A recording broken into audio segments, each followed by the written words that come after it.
Here's the one-year oil board. Look at the rise as we get set for Independence Day.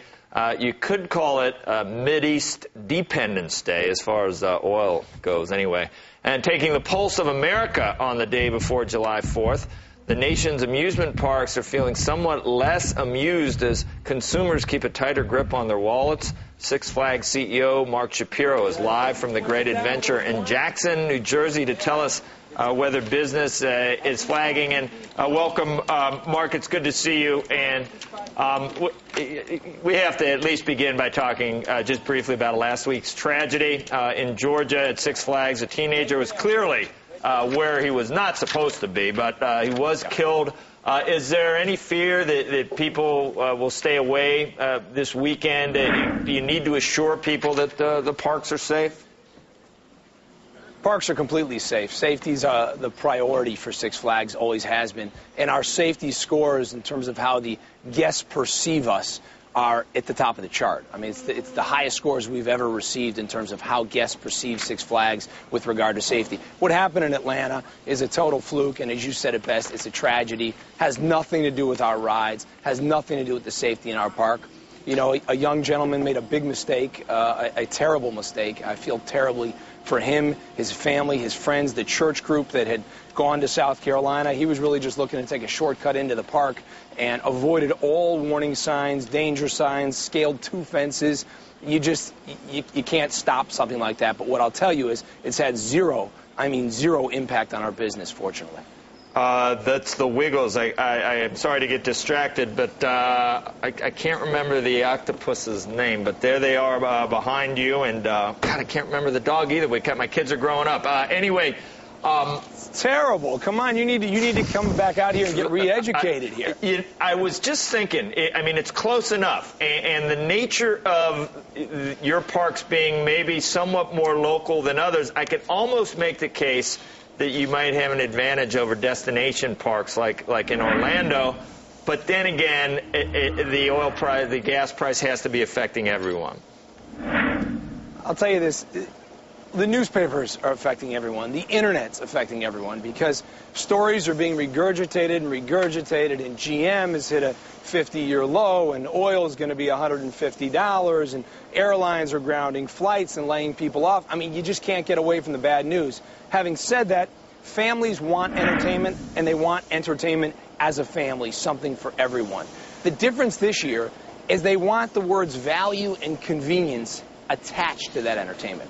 So that puts us in a good position because most of our attendance comes from within 50 miles. So we're a hop, skip, and a jump for most people. We're a neighborhood park, and most of what we're doing, as evidenced by this July 4th weekend, is about value pricing, extended hours, free concerts, fireworks, a seriously big hit parade here, an electrical light parade called Glow in the Park here at Great Adventure, and value pricing. We're $29.99. Essentially, everyone pays kids' price online, and we're doing that around the entire country, and so far so good. It's having an impact on our business, a positive impact.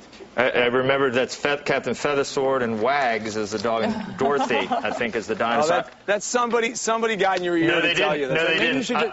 I'm old. I'm old, and I remember. Concentrating like you don't know. I would know. I'm going to come up with the octopus in a second too. The sad thing is, I was thinking about. You can always have another kid, by the way. Yeah, that's true. But still, how much is business down at this point, Mark? And when you went into this, you knew you had a lot of work to do at Six Flags. I don't think you did it with the notion of taking the stock, all the way up to 20 or 30. But it is down to $1 now. I don't know whether. What do you say to current shareholders? Is the plan to turn around Six Flags? Where do you stand? The plan is long-term shareholder value. Having said that, you're not playing for 2 innings. This wasn't a story. When Dan Snyder launched a proxy fight on this company, the stock was at $3.72. So this company with $2.5 billion of debt was already headed in the wrong direction. What we did is come in and clean up the parks. What we did is re-energize the brand. What we did is reposition the parks so that they're as appealing to the family as they are the teens and those young adults that seek those big thrill rides. And we're having great success. Our guest satisfaction, our consumer satisfaction scores are higher than they've ever been. guests are spending almost 17% more than they did when we inherited the company. We also took on $2.5 billion of debt. We've been able to trim that down just a tad and sell off some of the parks that really had no business being in the Six Flags portfolio. So we've repositioned the brand, we've repositioned the product, and the people are coming back and they're spending more and they're staying longer. And that's going to set us up for great growth. Growth that's being evidenced by the sponsorship business and the corporate alliance business that we've launched, and of course, international expansion.